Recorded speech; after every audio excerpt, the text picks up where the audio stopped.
Hello കൂട്ടുകാരെ, ഇന്ന് ഞാൻ വന്നിരിക്കുന്നത് ടേസ്റ്റി ആയിട്ടുള്ള ഒരു മീൻ കറിയുടെ റെസിപ്പി ആയിട്ടാണ് വന്നിരിക്കുന്നത്. അപ്പോൾ കൂട്ടുകാരെല്ലാം ഇത് ചെയ്ത് നോക്കണം. അത്രയും ഈസിയാണ് ഇത് ചെയ്തെടുക്കാനായിട്ട്. അപ്പോൾ ഇതെങ്ങനെയാണ് ചെയ്യുന്നതെന്ന് നോക്കാം.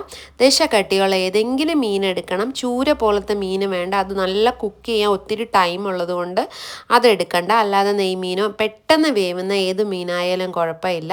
അപ്പോൾ മഞ്ഞൾപ്പൊടിയും കുരുമുളക് പൊടിയും ഉപ്പും ഇട്ട് നന്നായിട്ട് മിക്സ് ചെയ്ത് കുറച്ച് നേരം വെക്കണം. അതിനുശേഷം നമ്മൾ വെളിച്ചെണ്ണ ഒഴിച്ചിട്ട് നമ്മൾ അത് ഫ്രൈ ചെയ്തെടുക്കണം. രണ്ട് സൈഡും ഒത്തിരി അങ്ങ് മൊരിഞ്ഞു പോകണ്ട, അടച്ച് വെച്ച് ഫ്രൈ ചെയ്തെടുത്താൽ മതി. അപ്പം മീനിൻ്റെ ഓയിലും അതിൻ്റെ സ്റ്റോക്കും എല്ലാം അതിനകത്ത് ഇറങ്ങും. അപ്പോൾ ആ ഓയിൽ നല്ല ടേസ്റ്റ് ആയിരിക്കും.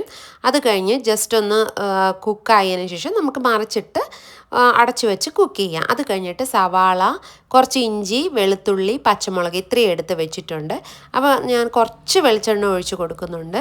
അത് കഴിഞ്ഞിട്ട് ഫ്രൈ ചെയ്ത മീനിൻ്റെ എണ്ണയും സ്റ്റോക്കും എല്ലാം ഉള്ള അതും കൂടി ഞാൻ ഒഴിച്ച് കൊടുക്കുന്നുണ്ട്. നല്ല ടേസ്റ്റാണ് കേട്ടോ. ആ ഓയിൽ തീർച്ചയായിട്ടും ഈ കറി ഉണ്ടാക്കുമ്പോൾ നമ്മൾ എടുക്കണേ. നല്ല ടേസ്റ്റാണേ അത്. കണ്ടോ, അതും കൂടി ഞാൻ ഒഴിച്ച് കൊടുക്കുന്നുണ്ട്. അത് കഴിഞ്ഞിട്ട് വെളുത്തുള്ളി ഇട്ട് നന്നായിട്ട് നമ്മൾ അതിൻ്റെ പച്ചമണമൊക്കെ മാറ്റിയെടുക്കണം. അതിനുശേഷം ഇതിനകത്ത് ഞാനൊരു ബിരിയാണി ഇലയുണ്ടല്ലോ അത് ചേർക്കുന്നുണ്ട്. പിന്നെ ഏലക്കയുടെ അകത്തുള്ള സീഡുണ്ടല്ലോ അത് ഞാൻ ചേർക്കുന്നുണ്ട്. ഒരു ബിരിയാണിയുടെ ഇലയും ഒരു 3 ഏലക്കയുടെ സീഡും ഞാൻ ചേർത്തു. പിന്നെ കാഷ്യൂനട്ട് ചേർക്കുന്നുണ്ട്. അപ്പോൾ ഇത്രയും ചേർത്ത് ബ്രൗൺ കളറൊന്നും ആവണ്ട. ഒന്ന് തണുത്തതിന് ശേഷം നമുക്കിതൊന്ന് മിക്സിയിൽ ഇട്ട് ഒന്ന് അരച്ചെടുക്കണം. അപ്പോൾ ഇത് നന്നായിട്ട് പേസ്റ്റായിട്ട് അരയ്ക്കണം. അതിൻ്റെ കൂടെ ഞാൻ ഒരു കൈപ്പിടി തേങ്ങയും കൂടി അരച്ചെടുക്കുന്നുണ്ട്. ഇതിൽ ബ്രൗൺ കളർ വരുന്ന ആ തേങ്ങയുടെ ആ സാധനമൊന്നും ഇടണ്ട. അതിട്ട് കഴിഞ്ഞാൽ കളറ് വ്യത്യാസം വരും. അതുകൊണ്ടാണ്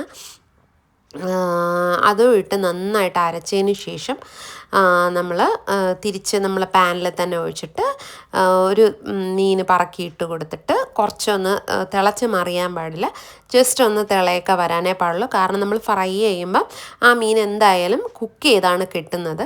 അത് കഴിഞ്ഞ് നമ്മൾ ഈ ഗ്രേവിയും കൂടെ ഒന്ന് ചൂടായതിനു ശേഷം ഫിഷ് പറക്കിയിട്ടിട്ട് നമ്മൾ ഇനി കുറച്ച് വെളിച്ചെണ്ണ ഒഴിച്ചിട്ട് കുറച്ച് ചുവന്നുള്ളി, ഒരു പിടിയോളം ചുവന്നുള്ളി, ഈ കാഷ്യൂനട്ടും മുന്തിരിങ്ങയും നമ്മൾ ഇടണം കേട്ടോ.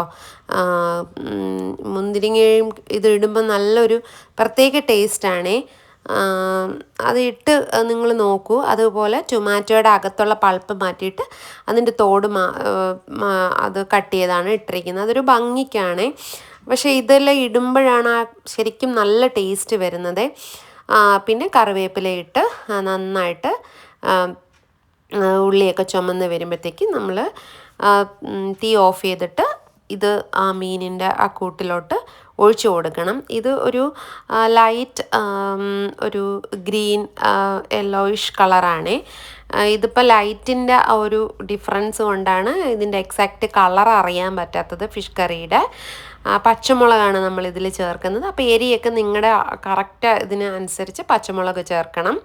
എന്നിട്ട് ഈ കൂട്ട് ഈ നമ്മൾ താളിച്ച ഈ കൂട്ട് ഒഴിച്ച് കുറച്ച് നേരം അടച്ച് വെച്ചിട്ട് സെർവ് ചെയ്യാൻ നേരത്ത് മാത്രം നന്നായിട്ട് ഇളക്കി കൊടുക്കണം. ഇടിയപ്പം, അപ്പം, അങ്ങനെയുള്ള പുട്ടിൻ്റെ കൂടെയൊക്കെ നല്ല ടേസ്റ്റാണ് കേട്ടോ. അപ്പോൾ tata bye bye, see you. എല്ലാവരും ട്രൈ ചെയ്യണം.